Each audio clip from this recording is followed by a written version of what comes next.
திருவாக்கும் செய்கிறமும் கைகூட்டும் செஞ்சொல் பெருவாக்கும் பீடும் பெருக்கும் உருவாக்கும் ஆதலால் வானோரும் ஆணிமுகத்தினை காதலால் கூப்புவதும் கை.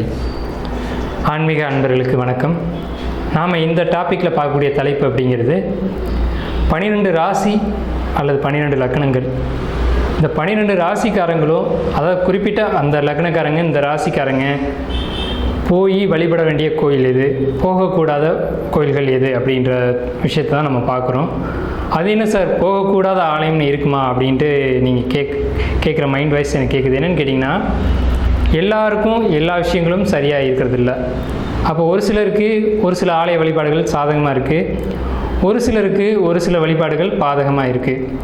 இப்போ அவங்கவுங்களுடைய கிரக நிலைகளை பொறுத்து அது வந்து நம்ம அமையுது. இப்போது நம்ம ஒரு காய்ச்சல் போனோம் அப்படின்னா காய்ச்சலுக்கான மருத்துவத்தை மட்டும்தான் நம்ம எடுத்துக்கணும்.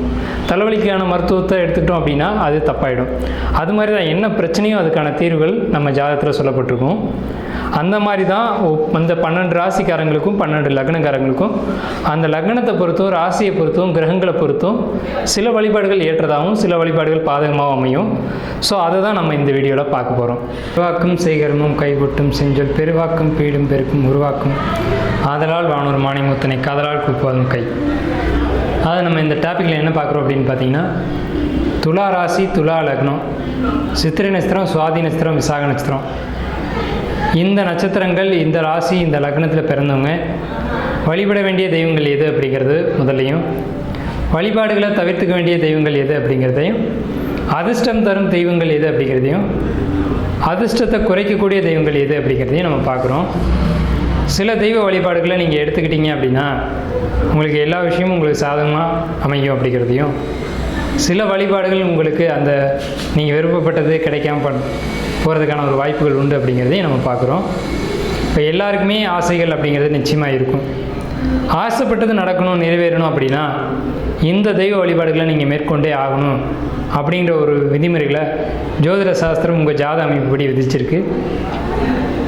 அதாவது ஆலயம் தொழுவது சாலவும் நன்று அப்படின்னு பழமொழி இருக்குது. இது வந்து அவையார் தன்னுடைய மூதுரையில் சொல்லியிருக்காங்க. ஸோ ஆலயம் தொழுவது நல்லது தானே சார், ஏன் நீங்கள் இப்படி சொல்கிறீங்க அப்படின்னு கேட்டிங்கன்னா, நம்மளுடைய ஜாதக கிரக நிலைகள் படி எல்லா கிரகங்களும் நன்மை செய்வதில்லை, எல்லா கிரகங்களும் தீமைகளும் செய்வதில்லை. அப்போது அந்த ரேஷியோ இருக்குது. இந்த கிரகம் இவ்வளோ நன்மையை செய்யணும், இவ்வளோ தீமையை செய்யணும், இந்த சம்பவத்துக்கு தன்னுடைய கதிர்களை இவ்வளோ தூரம் கொடுக்கணுன்ற ஒரு அமைப்பு எல்லா கிரகங்களுக்குமே உண்டு.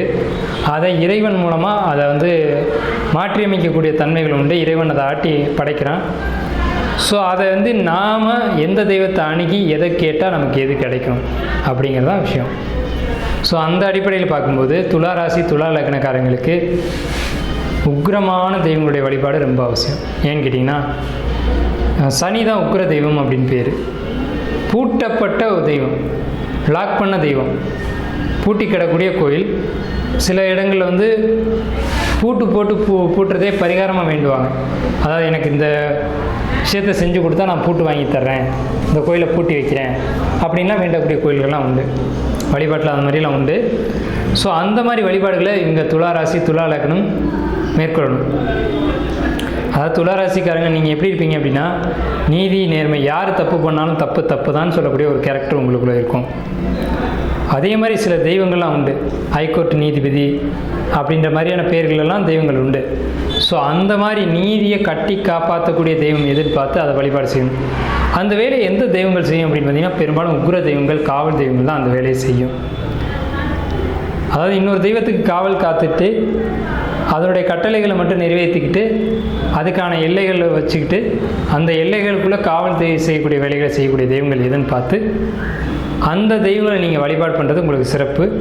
அடுத்து பார்த்தீங்கன்னா, நீங்கள் ஒரு குறிப்பிட்ட எல்லை தாண்டி போய் எந்த வழிபாடுகளும் நீங்கள் மேற்கொள்ளக்கூடாது. எந்த ஒரு தெய்வத்தையுமே நீங்கள் லாங் ட்ராவலாக போய் வழிபாடு பண்ணிட்டு வரக்கூடாது. ஒரு குறிப்பிட்ட எல்லைக்குள்ளே உங்களுடைய பயணம் முடிஞ்சிருக்கணும். 70 கிலோமீட்டர் தாண்டி நீங்கள் பயணம் செஞ்சு எந்த தெய்வங்களை வழிபாடு பண்ணிங்கனாலும் அது உங்களுக்கு சாதகமான ஒரு அமைப்பில் இருக்காது. அது ஒரு சிறப்பு இல்லை அப்படின்னு கூட சொல்லலாம்.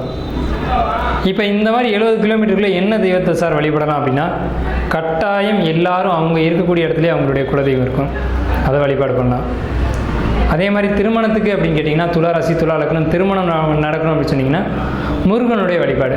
இப்போ உங்கள் எல்லைகளுக்குள்ளேயே முருகன் இங்கே வழிபாடு பண்ணுறாங்க, அல்லது ஆயுதங்கள் மட்டும் வச்சு இங்கே வழிபாடு பண்ணுறாங்கன்னு பார்த்தா அங்கே போய் வழிபாடு பண்ணணும்.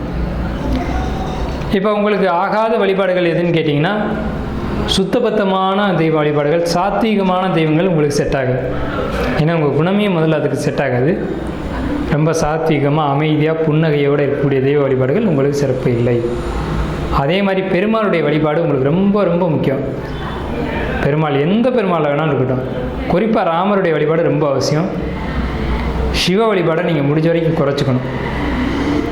குறிப்பாக கிரிவலம் போகிறது அப்படிங்கிறது உங்களுக்கு இருக்கவே கூடாது. நடைப்பயணங்கள் சுத்தமாக இருக்கவே கூடாது. பயணங்கள் போகிறது, பிரயாணம் செஞ்சு புனித யாத்திரை செஞ்சு நீங்கள் வழிபாடு செய்யுது அப்படிங்கிறது உங்களுக்கு இருக்கவே கூடாது.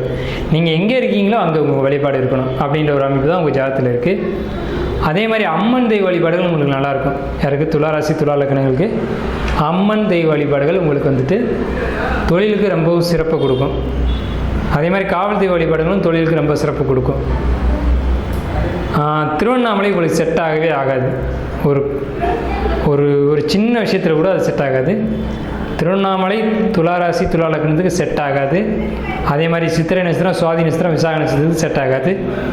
இவங்க திருவண்ணாமலை போகிறத ரொம்ப தவிர்த்துக்கணும். திருவண்ணாமலை போனாலும் கிரிவலம் போகவே கூடாது. கிரிவலம் அப்படிங்கிறது பெரிய ஆபத்தை நீங்களே தேடிட்ட மாதிரி ஆகும். ஹை வோல்டேஜ் கரண்ட்டை வந்து நீங்கள் கையில் பிடிச்ச மாதிரி ஆகிடும். ஸோ அந்த மாதிரியான விஷயங்களை தவிர்த்துக்கணும். பெருமாள் வழிபாடு, காவல் தெய்வ வழிபாடு, உக்கிரமான தெய்வங்களுடைய வழிபாடு, பூட்டப்பட்ட தெய்வங்களுடைய வழிபாடு, கதவுகள் மட்டும் வச்சு வழிபாடு பண்ணுறது, ஆயுதங்கள் மட்டும் வச்சு வழிபாடு பண்ணுறது, சாட்டை மட்டும் வச்சு வழிபாடு பண்ணுறது, பானை அல்லது வந்துட்டு பெட்டி, கூடை, இந்த மாதிரி வித்தியாசமான வழிபாட்டு முறைகள் எங்கெல்லாம் இருக்கோ அந்த தெய்வ வழிபாடுகள் உங்களுக்கு ரொம்ப சப்போர்ட் பண்ணும். சரிங்களா? அதே மாதிரி பறவைகளாக வாகனமாக கொண்ட தெய்வங்களுடைய வழிபாடு, இந்த மயில் மேல் முருகன், அந்த மாதிரி பறவைகள் வச்சு பறவைகளை பிரதானமாக வச்சு வழிபாடு பண்ணுறாங்க அப்படின்னா உங்களுக்கு ரொம்ப சப்போர்ட்டிவாக இருக்கும். அந்த தெய்வ வழிபாடுகள் நீங்கள் கண்டிப்பாக மேற்கொள்ளணும். ஸோ இதுதான் துலா ராசி துலா லக்னத்துக்கு வழிபட வேண்டிய தெய்வங்களும் வழிபாட தவிர்க்க வேண்டிய வழிபாடுகள்.